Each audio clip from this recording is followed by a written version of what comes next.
une simple mère rentrait chez elle après une longue nuit de travail, quand un contrôle routier s'est transformé en cauchemar. Un policier pensait avoir trouvé une proie facile. Mais il ignorait une chose, au bout d'un simple appel téléphonique, quelqu'un allait arriver. Et ce soir-là, la justice n'allait pas venir avec une sirène, mais avec une tempête. Ils lui ont ordonné de se mettre à genoux. Ils lui ont dit qu'elle n'était personne. Mais ils avaient tort. Ce soir-là, Maya Laurent voulait simplement rentrer chez elle pour retrouver son fils. C'était une infirmière, une mère, et une citoyenne respectueuse de la loi. Mais pour l'officier Daniel Carter, elle n'était qu'une cible de plus sur une route déserte. Une proie facile pour satisfaire son besoin de pouvoir. Il pensait avoir tout le contrôle. Il pensait que son badge faisait de lui un dieu. Mais quand il menaça de lui enlever son enfant, Maya ne cria pas. Elle ne se débattit pas. Elle passa simplement un appel. Un appel terriblement calme. Elle n'appela pas un avocat. Elle appela son frère. Et ce soir-là, l'officier Carter allait découvrir qu'il existe, dans ce monde, des prédateurs bien plus dangereux qu'un policier corrompu armé d'un pistolet. La pluie tombait sur la petite ville d'Oak Ridge. Mais cette pluie ne nettoyait rien. Elle rendait simplement la saleté plus glissante. Il était 23h45, un mardi soir. Maya Laurent serrait le volant de sa Honda Civic 2016, ses jointures devenues aussi blanches que son uniforme d'infirmière. Ses épaules la brûlaient. Une douleur profonde, celle qui n'apparaît qu'après 12 heures passées debout, à déplacer des patients et à marcher sans arrêt sur le sol froid d'un hôpital. Mais une seule pensée occupait son esprit. Noah. Son fils de 6 ans l'attendait chez Madame Delcourt, la baby-sitter. Probablement déjà endormi sur le canapé, le pouce dans la bouche. Si Maya n'arrivait pas dans les 10 prochaines minutes, Madame Delcourt lui facturerait une heure supplémentaire. $40. Et cette semaine, Maya ne les avait pas. Elle jeta un coup d'œil à son compteur. 34 dans une zone limitée à 35. Parfait. Elle était invisible. Elle devait l'être. Puis soudain, le monde devint bleu. Les gyrophares explosèrent dans son rétroviseur. Une lumière aveuglante, se reflétant sur l'asphalte mouillé et se fragmentant à travers les gouttes de pluie sur son pare-brise. La sirène ne hurla pas. Elle lança simplement un court « whoop ». Whoop agressif. Le cœur de Maya se mit à battre contre ses côtes comme un oiseau pris au piège. « Non », murmura-t-elle. Sa voix se transforma en buée dans l'air froid. « S'il te plaît, mon Dieu, pas ce soir. » Elle ralentit et gara doucement sa voiture sur le bas-côté, près d'une ancienne usine textile abandonnée.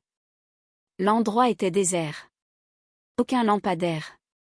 Seulement le squelette sombre du bâtiment et le bruit régulier des essuie-glaces. Maya fit tout exactement comme il fallait. Elle mit la voiture au point mort. Elle alluma la lumière intérieure. Elle baissa la vitre malgré la pluie glaciale. Elle posa ses mains sur le volant, bien visible, les doigts écartés. Dans le rétroviseur, elle observa 2 silhouettes sortir de la voiture de patrouille.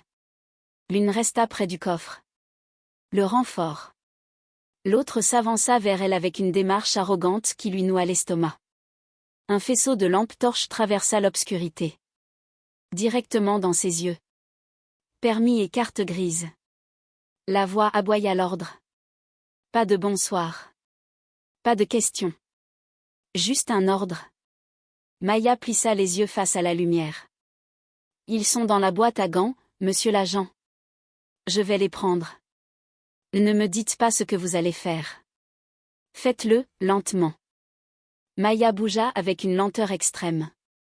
Elle sortit les papiers et les tendit par la fenêtre. La lampe torche resta braquée sur son visage. Puis l'agent arracha les documents de sa main. La lumière descendit enfin, et éclaira son badge. Carter. Officier Daniel Carter. Carter avait l'air d'avoir été sculpté dans le granit et les mauvaises intentions. Cou épais. Cheveux rasés. Un regard froid, presque ennuyé par sa propre cruauté. Il ne regardait même pas vraiment son permis. Il scrutait l'arrière de la voiture. Sale nuit, mademoiselle. Laurent. Je suis infirmière, répondit Maya. Je viens de terminer un double service à l'hôpital des anciens combattants. Je dois simplement récupérer mon fils. L'hôpital, hein? Carter ricana. Il posa ses avant-bras sur la portière, envahissant son espace. Une odeur de café froid et de tabac mentholé s'échappa de sa respiration. Vous avez zigzagué tout à l'heure. Vous avez franchi la ligne jaune. Non, répondit Maya avec une voix tremblante. Je roulais sous la limite de vitesse. Carter la fixa. Vous êtes en train de me traiter de menteur, mademoiselle Laurent? L'air dans la voiture sembla chuter de 10 degrés. Non, monsieur l'agent. Je dis seulement que je conduisais prudemment. Carter sourit froidement. Les gens prudents ont souvent quelque chose à cacher. Il éclaira de nouveau la banquette arrière. Vous transportez quelque chose que je devrais savoir? Des armes? De la drogue? Non. Juste le siège auto de mon fils, et des courses. Carter recula légèrement. Puis il lança d'un ton sec. Sortez du véhicule, mademoiselle Laurent. Maya resta figée. Pourquoi? Je vous ai donné mes papiers. La voiture est propre. Carter répondit sans hésiter. Je sens l'odeur de marijuana. C'était un mensonge. Un mensonge prononcé avec l'aisance d'un homme qui l'avait répété des centaines de fois. Motif probable. Sortez maintenant. Maya connaissait ce scénario. Contester ne ferait qu'aggraver les choses. Mais l'injustice lui serra la gorge.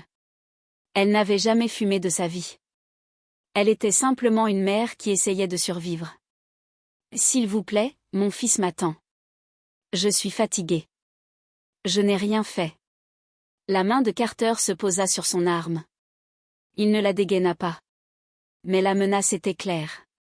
Je ne répéterai pas. Sortez, ou je vous en sortirai moi-même. Les mains tremblantes, Maya détacha sa ceinture. Elle sortit de la voiture sous la pluie glaciale. L'eau traversa immédiatement son uniforme. Les mains sur le capot. Écartez les jambes. Maya se pencha contre la tôle froide de sa voiture. La pluie collait ses cheveux sur son visage. Les gyrophares se reflétaient dans les flaques d'eau. Elle se sentait petite.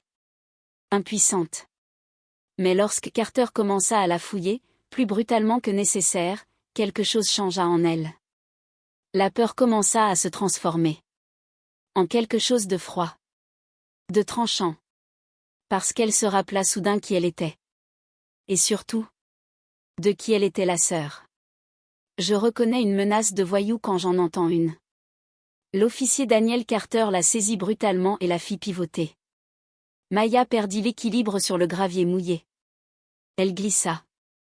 Carter la rattrapa violemment par le bras, ses doigts s'enfonçant dans son biceps, puis la traîna vers sa voiture de patrouille. Pour Maya, la voiture ressemblait à un requin attendant dans l'eau sombre. La portière arrière était déjà ouverte. À l'intérieur, ce n'était qu'une coque de plastique dur, conçue pour être lavée au jet après chaque arrestation. Une odeur d'antiseptique industriel, de sueur froide et de violence ancienne flottait dans l'air. « Monte », ordonna Carter. Il lui poussa la tête vers le bas. Menottée dans le dos, Maya dut ramper maladroitement à l'intérieur. Elle n'avait aucun équilibre. Elle glissa sur le siège dur en plastique, les jambes mal positionnées. La portière claqua. Le bruit résonna comme une prison qui se referme. L'air dans la voiture était étouffant. Le chauffage tournait à plein régime. Elle était piégée. À travers la cloison en plexiglas, Maya observa Carter sous la pluie. Il marchait de long en large. Son arrogance avait disparu. Elle était remplacée par une nervosité brutale. Il regardait constamment sa montre, puis la route sombre, puis son partenaire. L'officier Ryan Cole se tenait près de la Civic.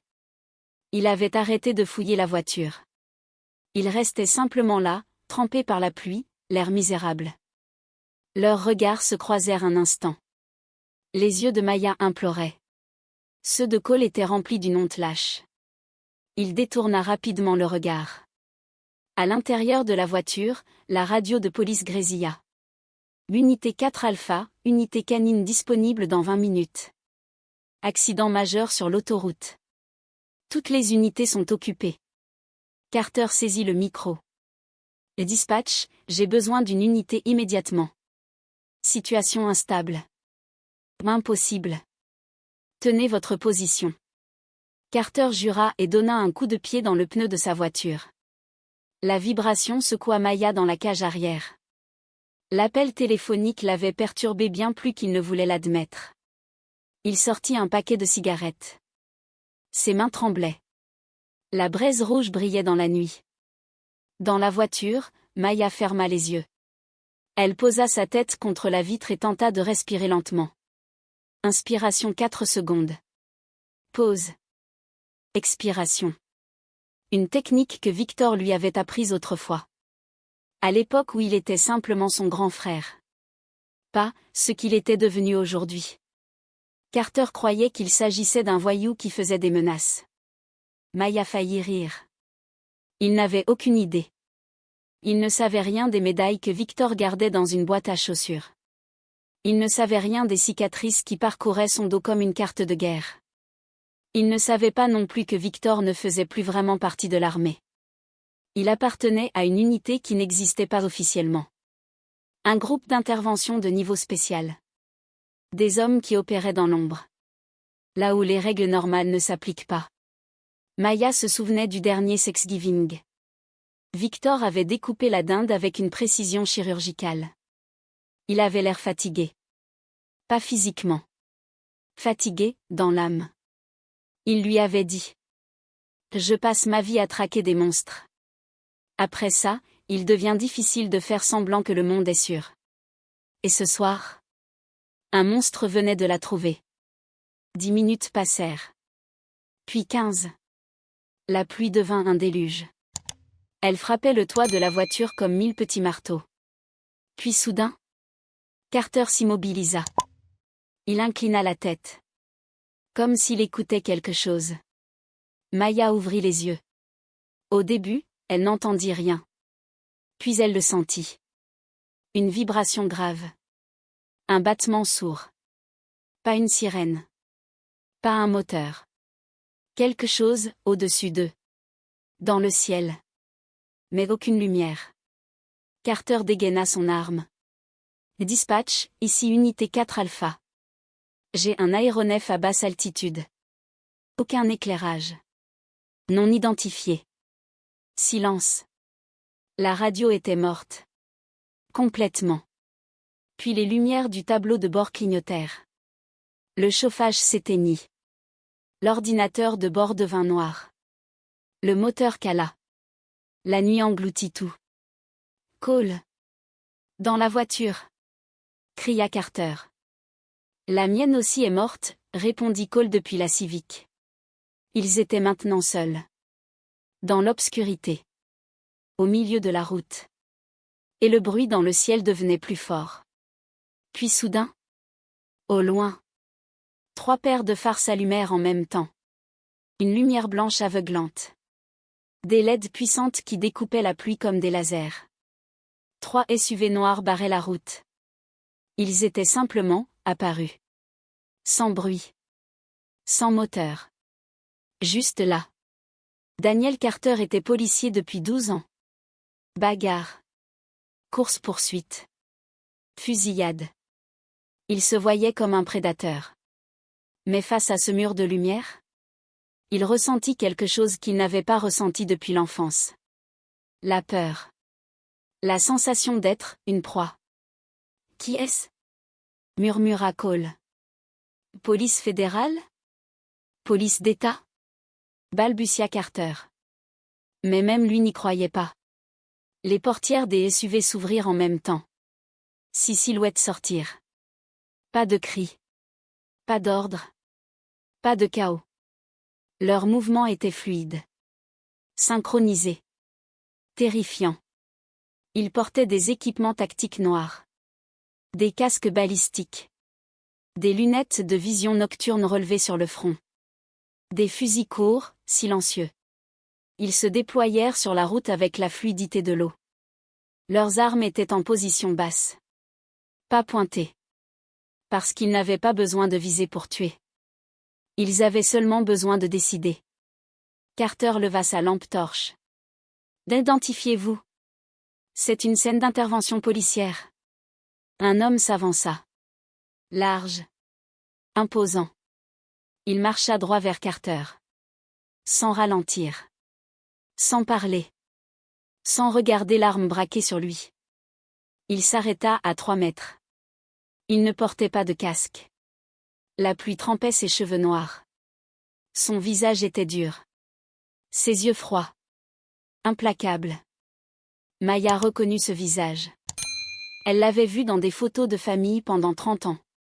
Mais ce n'était plus le frère qui plaisantait au barbecue. C'était Victor Laurent. Le commandant. Victor regarda Carter droit dans les yeux. Vous tenez une arme en présence d'un officier supérieur. Sa voix était calme. Mais tranchante comme une lame.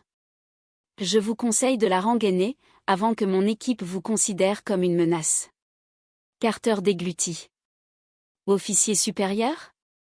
Je suis la police d'Oak Ridge. Vous n'avez aucune autorité ici.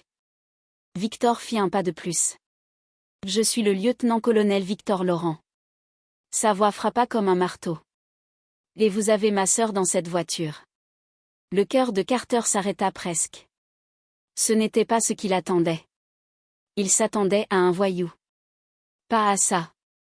Elle est suspecte, balbutia Carter. Conduite sous influence. Victor répondit calmement. Non. Il tourna la tête vers la voiture. Il vit la silhouette de Maya. Sa mâchoire se contracta. Officier Cole. Le jeune policier sursauta. Oui. Ouvrez la voiture. Libérez-la. Maintenant. Cole regarda Carter. Carter hurla. Ne bougez pas. Puis il pointa son arme vers Victor. Reculez. Je tirerai. Le temps sembla s'arrêter. Derrière Victor. 5 fusils se levèrent. 5 points laser rouges apparurent instantanément sur Carter. Front. Poitrine. Ventre. Genou. Carter comprit. Il était à une fraction de seconde de mourir. Victor ne bougea pas. Mon garçon, dit-il calmement, vous pointez un Glock sur un homme qui a traqué des seigneurs de guerre dans des vallées dont vous ignorez l'existence. Il leva lentement la main. Mes tireurs suivent votre rythme cardiaque depuis 5 minutes. Puis il murmura. Lâchez l'arme, ou vous ne tiendrez plus jamais rien. La main de Carter trembla. Puis son arme tomba sur l'asphalte. Victor s'avança. D'un geste rapide, il envoya l'arme dans l'obscurité. Puis il gifla Carter. Pas un coup. Une humiliation. Carter s'effondra dans la boue. Victor l'ignora. Il ouvrit la portière de la voiture. Maya. Sa voix redevint douce. Je suis là. Les larmes de Maya coulèrent enfin. Victor. Je suis là. Mais derrière eux, Carter hurla dans sa radio. Officier à terre. J'ai besoin de renfort. La radio crépita. Puis une voix féminine répondit. Calme. Officier Carter. Ici Supervision de la Défense Intelligence Agency. Vos communications sont désormais sous contrôle fédéral. Votre badge fait l'objet d'une enquête. Carter resta figé. Victor enveloppa Maya dans sa veste tactique. Puis il regarda Carter. Ses yeux étaient glacials. Vous vouliez appeler la loi? Il marqua une pause. Parfait. Puis il ajouta lentement. Parce que moi, j'ai amené la vraie loi. Et ce n'est que le début. Cette fouille est illégale. Cria Carter, la voix tremblante. C'est une perquisition sans mandat. Je suis un policier. Victor s'approcha calmement. Il s'accroupit devant lui, jusqu'à ce que leurs visages soient à la même hauteur. La pluie coulait sur le visage de Victor, mais ses yeux restaient secs, brûlants. Vous avez cessé d'être un policier au moment où vous avez éteint votre caméra corporelle, dit-il calmement. Carter se figea. Je ne l'ai pas éteinte. Nous avons vérifié les logs, répondit Victor. Le flux vidéo s'est coupé 3 minutes avant que vous arrêtiez ma sœur. Il marqua une pause. Panne technique, ou procédure habituelle quand vous voulez faire du mal à quelqu'un? Carter avala difficilement sa salive. Le matériel est vieux, il bug parfois. Nous verrons ça. À ce moment-là, la voix grave de Dutch retentit depuis l'arrière de la voiture de patrouille. Chef, vous devriez voir ça. Victor s'approcha du coffre ouvert. Maya, assise dans le SUV, se pencha en avant, le cœur battant. Dutch tenait un sac de sport usé. Il l'ouvrit sous la lumière des phares. Victor regarda à l'intérieur, et son visage se durcit. Il sortit un sachet rempli de poudre blanche. Une quantité suffisante pour envoyer quelqu'un en prison pendant 20 ans. Puis il sortit un revolver .38. Ancien. Numéro de série effacé. Une arme typique qu'on garde pour la déposer sur une scène, après une bavure. Enfin, il sortit une bouteille de vodka à moitié vide. Victor leva les objets devant Carter. Un kit de dépôt de preuves, dit-il froidement. Le silence de la route était total. Vous transportez un crime entier, dans un sac de sport. Le visage de Carter devint livide. Il tenta de parler. Aucun son ne sortit. Victor s'approcha lentement. Ce n'était pas pour un simple contrôle d'alcoolémie. Il pointa la bouteille. Vous comptiez placer ça pour justifier l'arrestation. Puis il désigna l'arme. Et si elle paniquait, vous étiez prêt à déposer ce pistolet à côté de son corps. Maya porta sa main à sa bouche.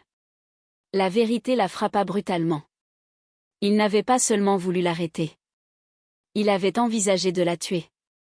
Victor jeta le sac dans la boue. Officier Cole. Le jeune policier s'approcha en tremblant. Oui, monsieur. Saviez-vous pour ça? Cole regarda le sac. Puis Carter. Puis les soldats autour de lui. Je savais qu'il gardait un sac, murmura-t-il. Il disait que c'était une assurance. Il ment. Hurla Carter. Tais-toi, grogna Dutch. Victor fixa Cole. A-t-il déjà utilisé ce sac? Cole commença à pleurer. Le mois dernier, le garçon de la 4e rue, celui qu'on a accusé d'avoir un pistolet. Sa voix se brisa.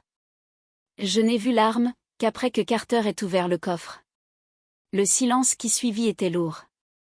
Un meurtre. Caché derrière un badge.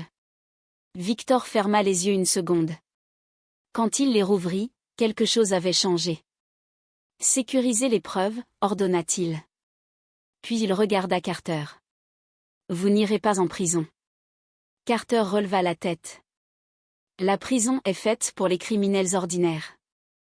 Victor continua froidement. Vous allez disparaître dans un centre fédéral secret, jusqu'à ce que nous découvrions chaque vie que vous avez détruite. 10 minutes plus tard, des lumières apparurent à l'horizon. Des dizaines. Gyrophares rouges et bleus. La police locale arrivait. Compagnie en approche, annonça Dutch. Un convoi entier de voitures de police s'arrêta à 50 mètres. 20 agents sortirent, armes levées. Puis le chef de la police Marcus Thorne sortit de sa voiture. Ici le chef Thorne, cria-t-il dans un mégaphone. Vous êtes encerclés. Déposez vos armes. Victor marcha calmement vers eux. Il prit un téléphone satellite. Chef Thorne. Sa voix portait dans la pluie. Je détiens un suspect fédéral impliqué dans une falsification de preuves et une violation des droits civiques. Il marqua une pause. Faites reculer vos hommes. Ou quoi? Hurla Thorne. Victor porta simplement le téléphone à son oreille. Puis il dit. Passez-le. Quelques secondes plus tard, la radio du chef Thorne crépita. Chef Thorne. La voix était grave. Autoritaire. Ici le général Harlan Vance, président du comité des chefs d'état-major. Le visage de Thorne devint blanc. Général. Les hommes que vous avez devant vous appartiennent à une unité sous mon autorité directe. Un silence. Puis le général continua. Le lieutenant-colonel Victor Laurent vient de découvrir un réseau de corruption impliquant votre officier Carter. Thorne regarda Carter, toujours à genoux dans la boue. Il savait. Au fond de lui, il avait toujours su. Voici ce que vous allez faire, continua le général. Vous allez ordonner à vos hommes de baisser leurs armes. Puis vous allez laisser le colonel Laurent emmener le prisonnier. Sinon, j'envoie la garde nationale vous remplacer. Le chef Thorne resta immobile. Puis lentement, il rengaina son arme. Baissez vos armes, cria-t-il. Les policiers obéirent. Le silence retomba. Victor s'approcha de Thorne. Il y a de la corruption dans votre département, chef. Il marqua une pause. Mais Carter n'est pas le seul. 3 mois plus tard, le soleil brillait sur Oak Ridge. Mais pour Daniel Carter, le monde devenait sombre. La salle d'audience fédérale était silencieuse. Le juge Marilyn prononça la sentence. Vous avez utilisé votre badge pour opprimer les plus faibles. Elle frappa le marteau. Je vous condamne à 25 ans de prison fédérale sans possibilité de libération conditionnelle. Carter s'effondra. Dans le public, Maya resta silencieuse. À côté d'elle, Victor observait sans émotion. À l'extérieur du tribunal, Maya respira profondément. C'est fini. Victor hocha la tête. Le département est en train d'être nettoyé. Des enquêtes sont en cours. Maya sourit. Tu m'as sauvé. Victor répondit doucement. Non. C'est toi qui t'es sauvé. Il ajouta. Tu es resté calme, et tu as passé le bon appel. Plus tard ce jour-là, le jardin de Maya était rempli de rire. Noah courait dans l'herbe pendant que Dutch jouait avec lui. Victor observait la scène depuis le porche. Pour une fois, il n'y avait pas de guerre. Seulement la paix. Maya posa sa tête sur son épaule. On dort mieux quand tu es là. Victor sourit légèrement. Je serai toujours là. Dans la vraie vie, les héros ne portent pas toujours de cape. Parfois, ce sont simplement des personnes qui restent calmes face à l'injustice. Maya a été courageuse. Et Victor a utilisé sa force pour protéger les plus vulnérables. Parce que l'autorité sans responsabilité devient de la tyrannie. Et parfois, la chose la plus dangereuse qu'un tyran puisse faire, c'est s'attaquer à la mauvaise famille. Si cette histoire vous a marqué, dites-moi dans les commentaires. Index revers pointant vers la droite blanc à la place de Maya, qui auriez-vous appelé? N'oubliez pas de liker la vidéo, cela aide énormément la chaîne. Et si vous aimez les histoires vraies ou inspirées de faits réels sur la justice et le courage, abonnez-vous et activez la cloche pour ne rien manquer. Une nouvelle histoire incroyable arrive la semaine prochaine. Merci d'avoir regardé. Et souvenez-vous, sachez toujours à qui vous avez affaire.